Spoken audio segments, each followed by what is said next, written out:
Today is going to be the final episode of the SciCraft Survival Tour series, and before we start I just want to say a huge thank you to all the members of the SciCraft server for generously giving up their time to allow me to pop on there and see all of the wonderful things that they've built. I think in total we spent around about 15 hours taking a look around the world, so it's incredibly generous of them, and I just want to say all of their links can be found down in the description. I would highly suggest checking them out if you're interested in this technical sort of Minecraft content.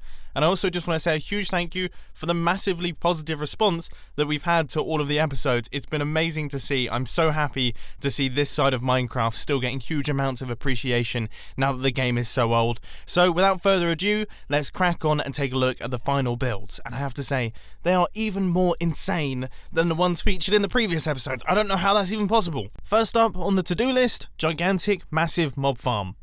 Yeah, because this is something that I was wondering about. This is something that I was wondering about because I saw it off in the distance, and then I've realised now that you guys never actually explained it when we were doing the first world tour. So this is just a gigantic mob farm, is it? Mob farm, yeah, built up in the sky.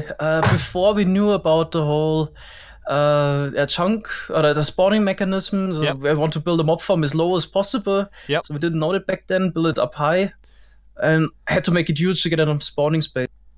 Yeah. I mean, this is this an efficient design or not really? Yeah, it was a time the fastest mob farm. I think it was 110,000 items per hour. Right, I've just fallen through it. Unfortunately, it's also one of the things that got broken by 1.9, which also led us to not update it quickly. Right, I see. So it's no longer working. This is very, very impressive. And then you kind of have like a perimeter. Yep, you do have a perimeter. At the bottom, we had a guardian farm as well. Wow. It's hand dug, correct? Yep, that perimeter was also done by hand, without TNT tubing or anything. Pickaxes and water removal machines. I love the guardian, the ghasts down at the bottom as well. I'm guessing that's for the guardian farm. Yes. Yeah. So it's actually still working. Should we quickly turn it on, maybe? I keep having to reload all my chunks. It needs to have the glowstone replaced with redstone blocks sometime. We might have to turn off the mob switch for this. I can do it. Basically, the dispensers now flood. Only move blocks, and the guardians can spawn, fall down, get funneled into a hole directly in front of the player with the gas. Yep. And the player will just stand there in the middle and kill them, get a ton of XP. This is so cool. I mean, I love watching farms that make use of ghasts. I love that. It's always so satisfying. And so was this one of the first builds that you built on the server? Yeah. And I mean, how did you form SciCraft? I've never even thought to ask that. Was that just a bunch of like-minded people thought it would be a good idea to build some ridiculous stuff? Can explain it. Yeah. So that was sort of a random thing. I mean, at some point I just made a call on YouTube. I mean, I made a few Iron Farm videos before. Yep. So I had a tiny fellowship, and so at some point I just said like, yeah, whatever. I got a server running anyways. Originally I had for some friends, but they lost interest. Yep. And so I just said like, yeah, let's just ask for people to join, and I don't know, maybe it becomes a nice community. And then it just sort of took off because a lot of crazy people joined, and over time, it just grew, and it quickly became this, super high standard server, and well, the rest is just how it went. That's such a cool story. So it wasn't kind of planned. It wasn't like you got like the dream team together. It was just luck. Completely random. Yeah, luck in a way, and just right place at the right time. That's amazing. And it's continued going strong for this long. That's fantastic. So this is the old villager trading hall. Also one of the 1.8 builds. Yep. But now it's not really working anymore. But the idea back then was to have a carrot, potato, and a pumpkin farm. all integrated into the villager trading hall. Yep. So we could turn that into emeralds and use those emeralds to buy books and tools. Yeah, and we still have all of our villagers there, so the good ones, that all the book trades, so mending for 10, and we don't have all the perfect book trades, but I've gotten pretty close with every villager. Yeah. Also got the perfect pickaxe trade, which unfortunately took us over 6,000 villagers to check. Really? Wait, where is this? I need to see we were this. unlucky. Oh yeah, Right there here. it is. Wow, and for 11 emeralds as well, that's not bad. All of these villages are surrounded by farms. Now, by SciCraft standards, these are tiny farms, but for someone like me, they're still relatively big. So I personally found this area really inspirational. This is I also remember that my first SciCraft video was about that villager breeder here. Oh, really? Quite a while ago, yeah. I think it was also the first villager breeder that made use of this separated style. So back in the day, you just threw a bunch of villagers on a crop field, this Impulse SV breeder. Yep. And then I think Mango actually others figured actually out that it's much more efficient to pair them up and keep them in pairs, so they always have their breeding partner with them.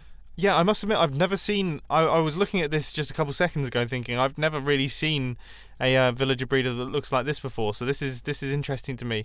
Anyway, moving on to the next project. This is also a thumbnail farm. Whoa, this is a fancy one.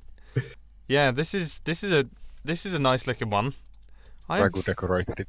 I am. Oh yeah, took a while to build all of that stuff. Wow. I think like one layer that you can see. I mean, it's very much layered. Just the decoration outside, one layer going once around took like an hour or so. I bet. No, yeah, I believe it. This is a There's literally going around building layer by layer, and It's also the standard SciCraft size, so it's 100 by 100 by 100. very nice.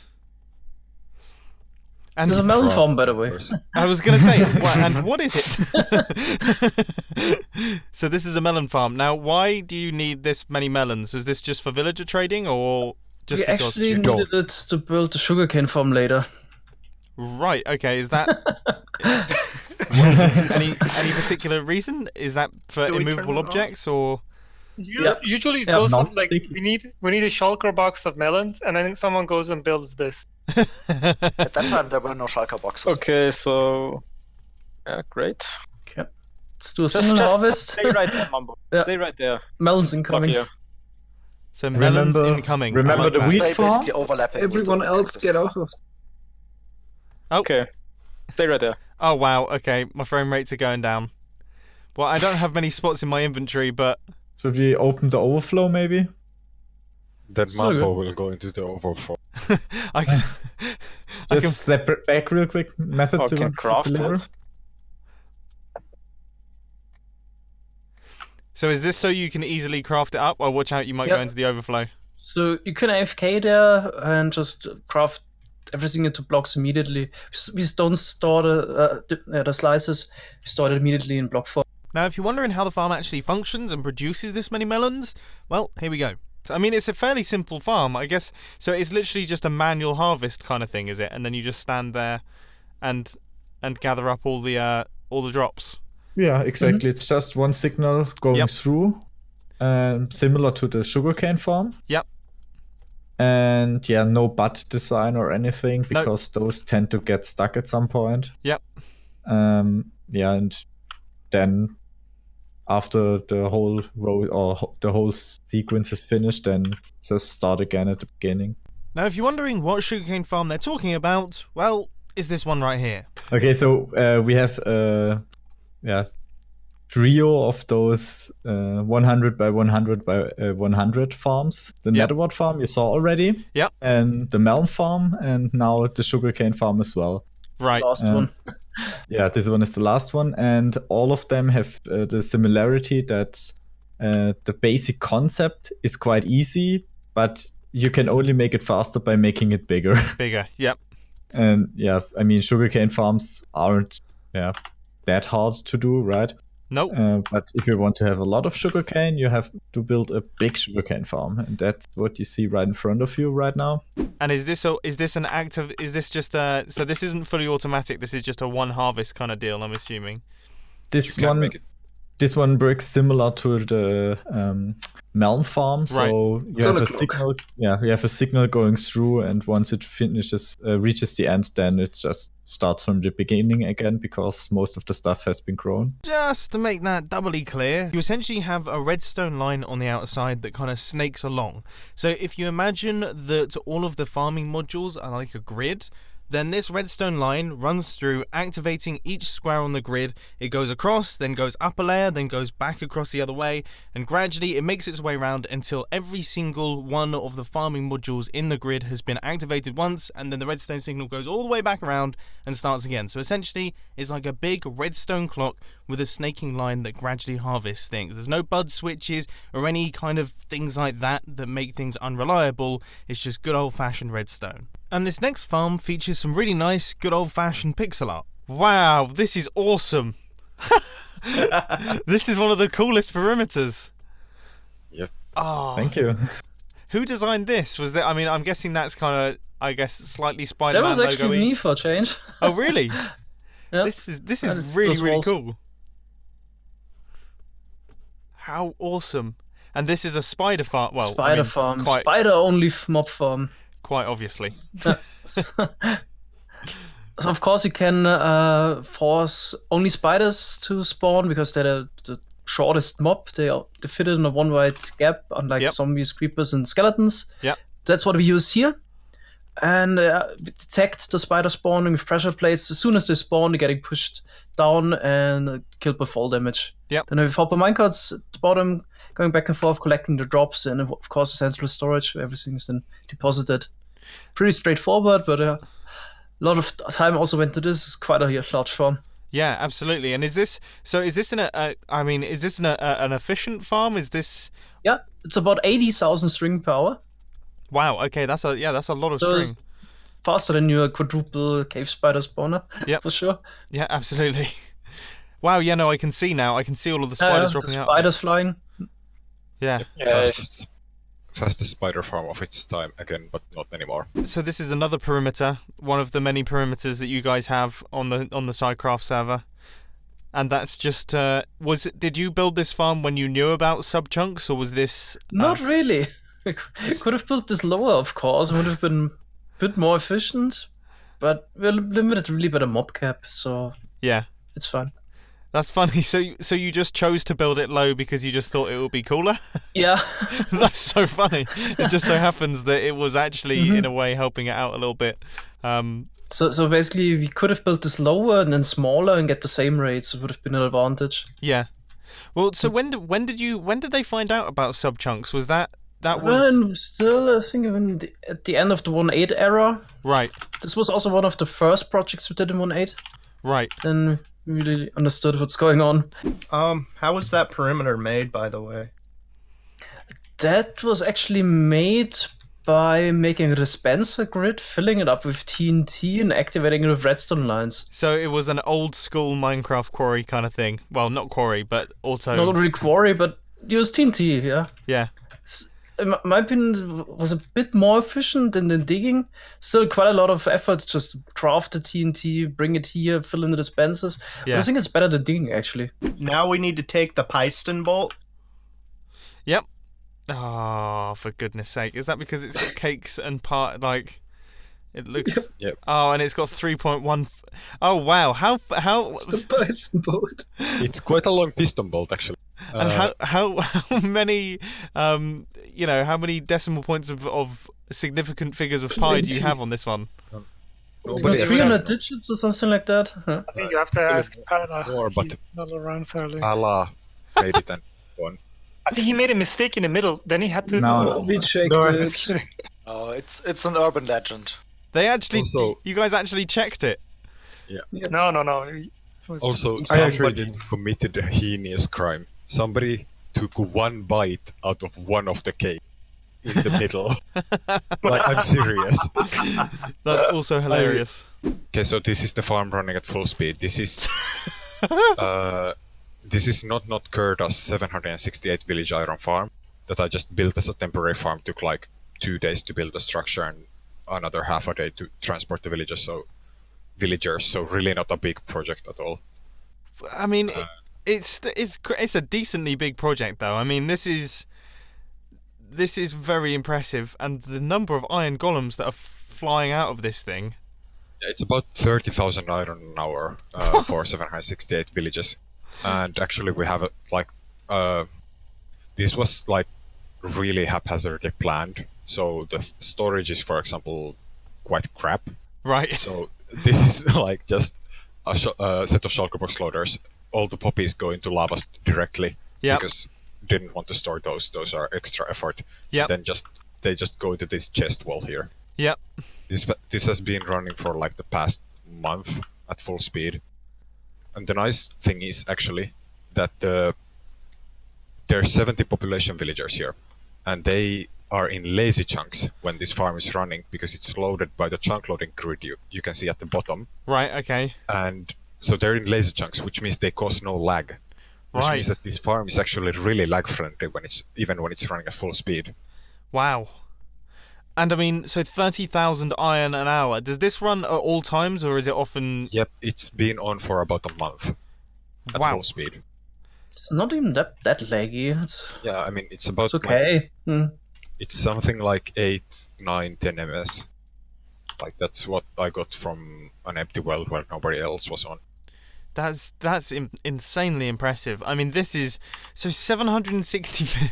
What made you choose that number? Is it just natural? Could you have gone bigger than this? Well, yeah, of course. I mean, you could have gone bigger than this, but reason I chose this was basically that iron farms generally, like iron farms work with a certain amount of villagers, like villagers and villages. Right. So each of these, you can maybe on the side of the farm see the rail lines that go into the door clusters. Yep. And there are 3 of them, and each of those represents 256 villages. So 768 is 256 times 3. Right. So it's quite a natural number for an iron farm to be in villages. And 768 villages specifically because this was about the same effort as a 512 village iron farm. Right, okay. Okay, that makes sense. I was just making sure, like, it wasn't just like, all your birthdays combined or something like that. It's like, let's do that. I think the most natural base number for iron farms, even if you don't scale them that high, is 32. Right. Or 16 if you really scale it down. Yep. But then it's always a multiple of 32 pretty much. Okay. Yep. That makes sense. Because that's... Yeah, and like basically always increasing it to a full multiple of 32 is basically coming for free. Right. Now, I mean, I'm watching the iron pour out of this thing, and it's just so satisfying. It's so cool to see these things working at full speed, and it is a real shame that these sorts of things obviously aren't going to be possible in Minecraft 1.14 again. Should probably explain the whole. Basically, this was planned to be normal terrain here, but somebody started digging here, and then it looked horrible. Nobody has admitted to starting digging here. Then it looked horrible, and somebody who also started digging removed all the chunk loading. This farm loads itself also, by the way, based on the village loader mechanic. Yep. And then I decided that it's just better to bomb it out with 3-directional TNT tubers than to dig it because it's less effort to bomb it down to bedrock. I like that. Always an excuse to create some form of perimeter on the SciCraft server. There's always an excuse.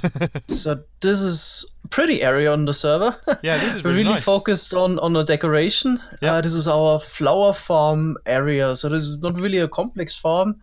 So that gave us some freedom to focus on the aesthetics because it's also not giant. Yep. It's kind of easy to decorate a smaller farm. And this location was chosen because it's a bit special.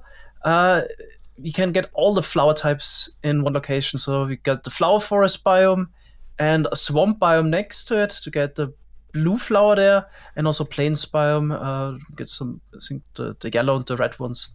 Oh, that's smart. That's very smart.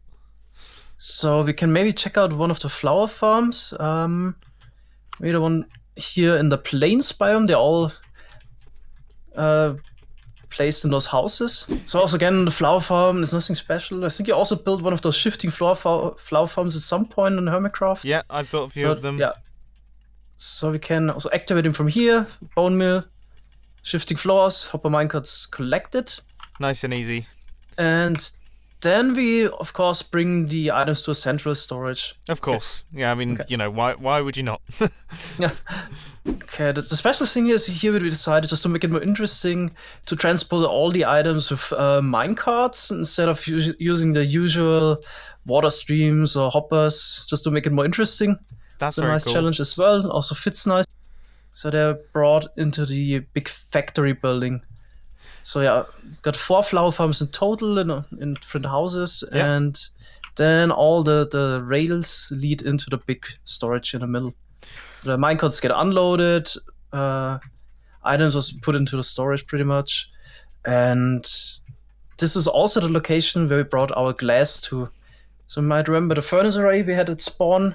I didn't actually include that much of that segment, but here is the furnace array that they're talking about. It's actually really quite simple, making use of minecart hoppers.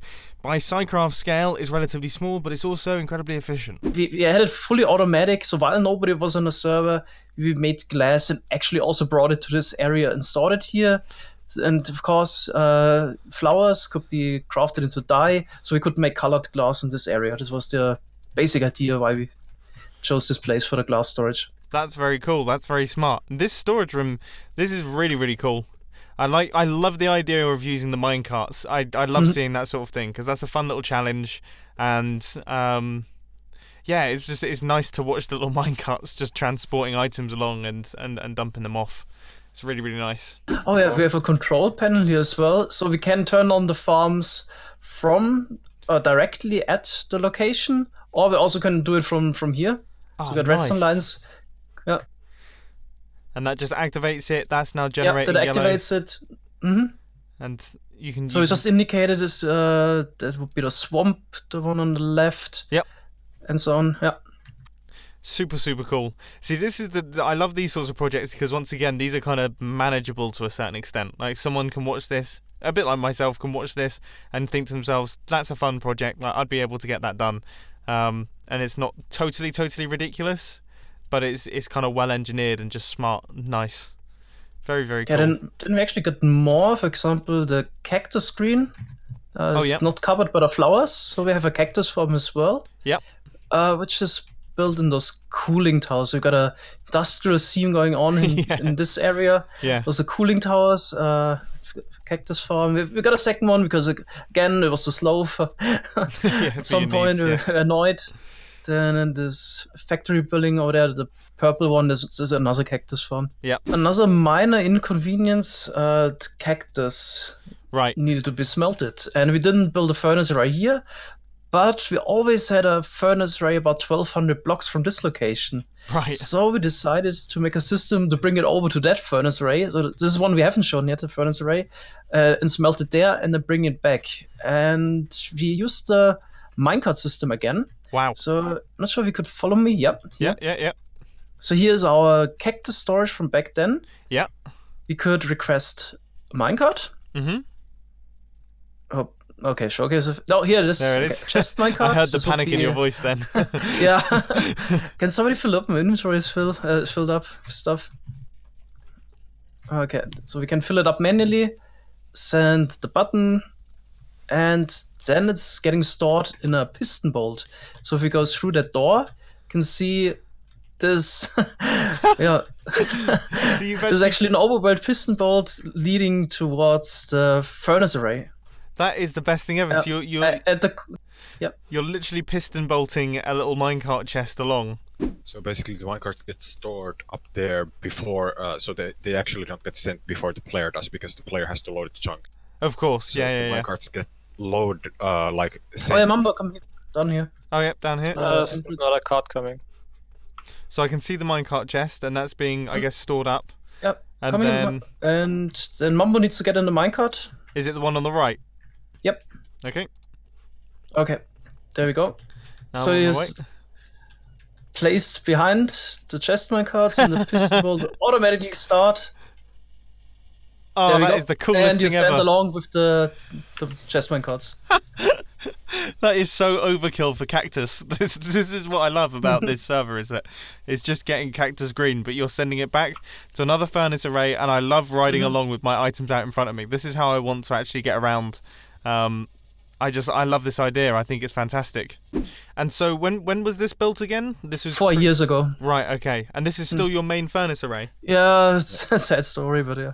Unfortunately. Not a sad story. I think that's decently great. Decently fast. It's 320 furnaces, so we can fill it in here. And then we go down the ladders. You can see basically 1/2 of the furnace array. Okay. So those are getting filled. Wow. Did anyone see how quickly they get sucked in? Oh yeah, this is everything gets sucked out of a single chest. Okay. There is Something seems to be not correct because no It takes a little items. while. Needs to fill up the chest. Plus, I didn't see anything being put into the chest. Oh, nobody put anything into. Oh, guys, somebody put in some cactus. Okay, it's starting up. Oh, okay, So And so this is how many furnaces did you say? 320 in total. That's Each of the wings we have 160. Yeah, there we go. The minecarts are now filling it up. Oh yeah, no, I can see the Mhm. I can see the furnaces kicking into gear. And so if I go into spectator mode, will I be able to? Oh yeah. I mean, it's a fairly simple design, isn't it? It's just kind of a. Yeah. I mean, I've done ones like this in the past myself. We have this big furnace array, right? Yep. Kinda need fuel for it. Yeah, I was wondering about that. Are you using a? Because I can see tree beard in the top of my screen. I imagine you've got like some kind of wood farm, which I can see now, and then you're converting into charcoal, I imagine. Correct. So we don't actually use Treebeard, that's a different wood farm. Yep. But we use this tree farm. Where are you at? Oh yeah, okay. I'll fly down now. Wow. So I've always wanted to this see one one of these. is quite nice because it was, I think, the first big tree farm that was built with the flag end efficiency first in mind, not only speed. Right. So this is actually very low on redstone dust, and I think there's not any dust that is above signal strength that is needed. Wow. Well, there's some because you don't have to be super strict about it, but it's quite decent. Yeah, I farm can is see. like it's decently fast. It's about 90k an hour. That is fast enough. I mean, that is. Well, I mean, it's pretty slow for a 2x2 spruce tree farm, but it's fast for a tree farm. Right. Yeah. Man, these 2x2 things. I love watching them work. Yeah, 2x2 spruce tree farms go up to all the way up to like 320k an hour. I did not know that. That's very impressive. But that isn't the only tree farm they've got in the area. One of the coolest ones that I saw was the Universal Wood Farm. Very fancy. Let's run oak mode first. You would stand here, get elevated up. If I turn this on, can they come in here? So I'm gonna. I'll pop into spectator mode. Oh yeah, and I can spectator take a mode. look. Yeah. Okay, so if you have oak mode on, then yeah, this is all lower down. Yep. And you would just stand AFK here. Yep. Place. Let's get an oak sapling. Okay. Just stand here in AFK. And everything is pushed into the wizard cage. Wow. So this was the oak mode.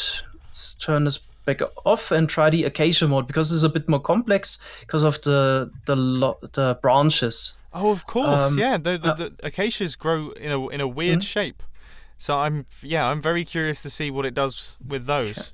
And this is actually quite a compact design as well. This is like a little cube. Yep.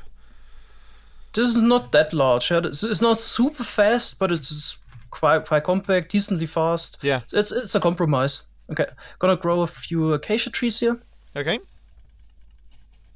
Wow. That was that was cool to watch. That's so fast. So does it push it into being a kind of a 1x1 and then take it out? Is that what's going on there? Basically, at most you have 2 logs per layer. Right. So we need to make sure that we transport everything away. Yep. It's a little puzzle you have to put together. Try to transport all the logs out. No, I bet. It's so cool to watch, though. It really is. Yep. It's also decently quick. Yeah, And that's not fast.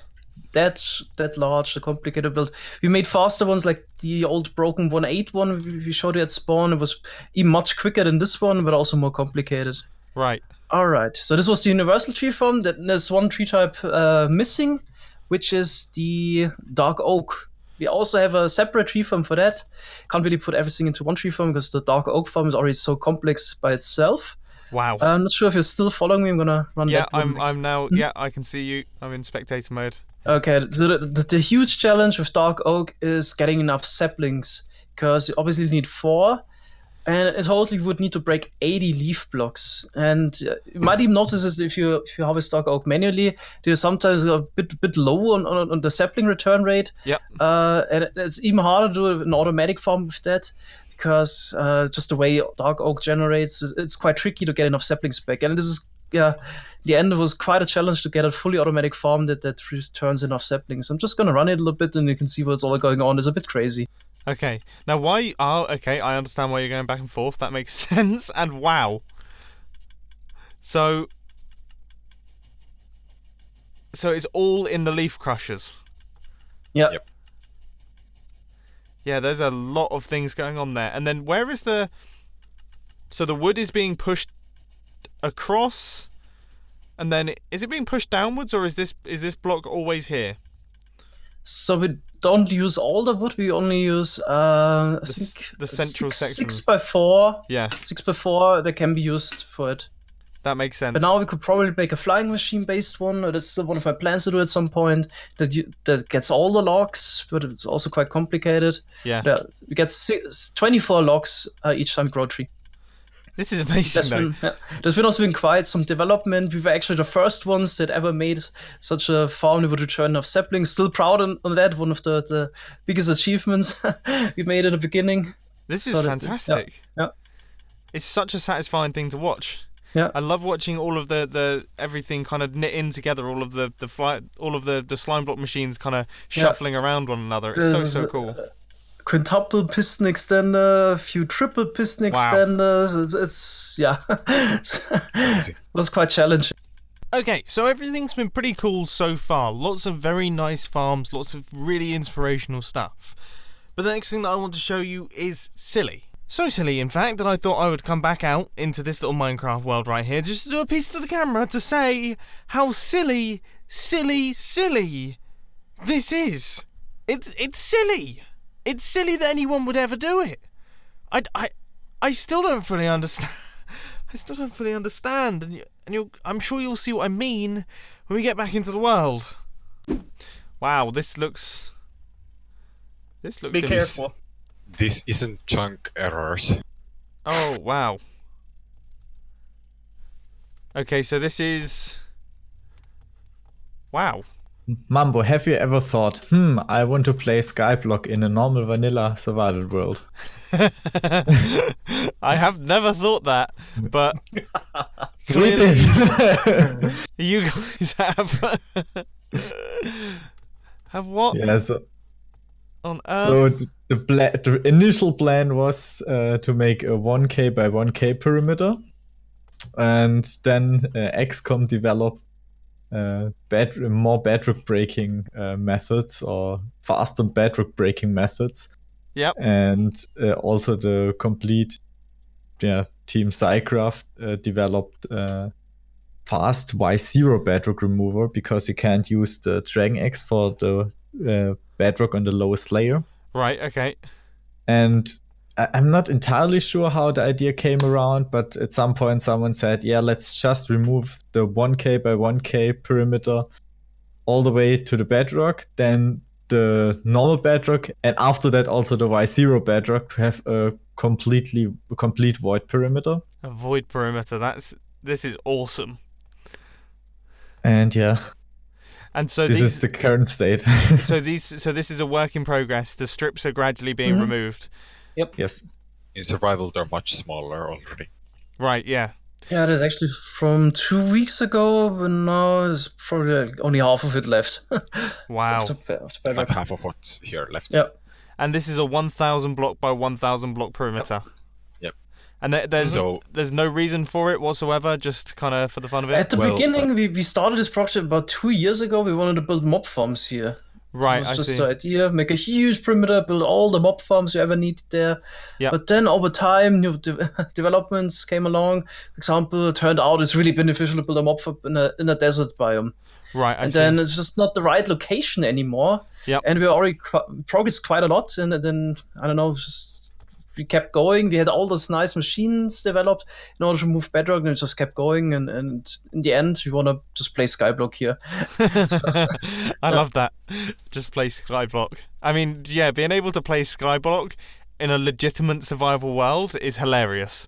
That is the most hilarious idea in the world, and I look forward to seeing your totally legitimate Skyblock Let's Play on the SciCraft server.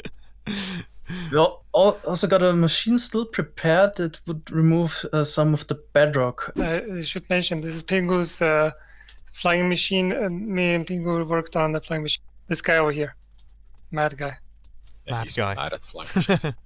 So we had a fully AFK dragon egg placing machine and bedrock removal machine. Wow. So yeah, this was a super complex machine. It's been roofed by now to make space. But that was basically what we did in order to remove the first 4 layers of bedrock. Yep. But we can't use the technique for the bottom layer, and there we need to use one of those machines, which we can now launch. Wow. So even this machine on its own is pretty crazy looking. Okay, I'm gonna start it. We had to build 200 of those machines until the project is finished. Mango, what's your personal best with building one of these machines now? Yeah, since we had to build this so often, I started speedrunning it to get more efficient in it and just having fun with it. Yeah. I can build one of those machines now in under 10 minutes. I think the best time was 9 minutes and 5 seconds. What? No, that's got to be a joke. There's no way. No, he streams. That's I nuts. stream it regularly. Also, this is not the first version of the machine we built. This is version 94 or something. Yeah, I've done also a lot of improvements to just get quick at it. Yeah. Okay, should we explain how it works? Yeah, it might be a good idea, because I must admit, I'm not even 100% certain how the bedrock breakers work. Yeah, there's a lot of stuff going on. It's probably best if you go in spectator mode and look at the machine from below bedrock level. Okay. Mm-hmm. Yep. So we basically trick pistons to retract while facing into a bedrock block. That removes it. So here we put in pistons from the side as the cartridge. And there you go. The bedrock got removed because the pistons retracted. What we basically need to do is the other pistons which arrive from the back here, they get extended and then we schedule the retraction event, then quickly replace them with the other pistons that face down, and then those will retract instead. Right. And we need the headless pistons to remove the other pistons real quick.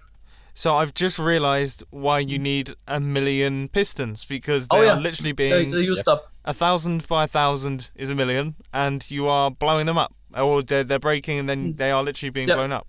They drop. It's not really feasible to collect them. Maybe it's possible somehow, but... They drop to the void, basically. Basically, the headless piston pulls the downwards facing one through the upwards facing one, deletes the upwards facing one, and the retraction event from the upwards facing one is used on a downwards facing one then. And then the downwards facing one is pulling through the bedrock, and the pulling always removes that block. Yeah. Basically, like the upwards facing piston is extended, and it has a retraction event schedule because it gets depowered. Then we use a headless piston to finish that retraction instantly. Right. And with the headless sticky piston, pull the other piston through it instantly also to there. Yep. So it's instantly there. And then that's also why these pistons have to be facing down. And then that piston just retracts on its own. Man, this is a strange... It's magic. It is very magical. Yeah, it's magic. I would 100% describe this as magical. I told you. Incredibly, incredibly silly, and I love it. We then popped through into the Nether to take a look at some of the Nether-based farms that they had. So we had a zombie pigman farm, a ghast farm, and also the old wither skeleton farm. All of these things have now been made redundant because a new, totally ridiculous farm has been built by the members of the SciCraft server that's so incredibly fast. Now, they haven't actually released this onto YouTube just yet, but I will play you a very quick screenshot. There it is! So, everything's been very technical throughout all of these world tours, and I thought it would be good to round everything off by taking a look at something incredibly, incredibly pretty. And also quite technical. Oh wow, this is beautiful. Oh, look at this. Yeah, this is one of the few places where a lot of effort was put into decoration. This is really nice. And it, oh, of course it's a perimeter. I mean... This is amazing looking. So we desperately needed some bones, and Mango was working on some new mob farm concepts. Right. And then we decided, okay, let's build the mob farm Mango designed, and that's what you see in the middle in the big. Yeah. Now I'm curious as to what. This is I'm curious as to what this is. Okay, so this is a general mob farm, right? For zombies, skeletons, creepers, and witches by now as well. No. And the perimeter looked quite boring. It was just a sandstone slab floor. Yep. And then we decided to, since this is a temporary mob farm and nothing too crazy and doesn't run on lag limits, we can put a bit of decoration in and make it at least look cool so we can be proud of it. Yeah. This is pretty quick. It's decent. It's 80,000.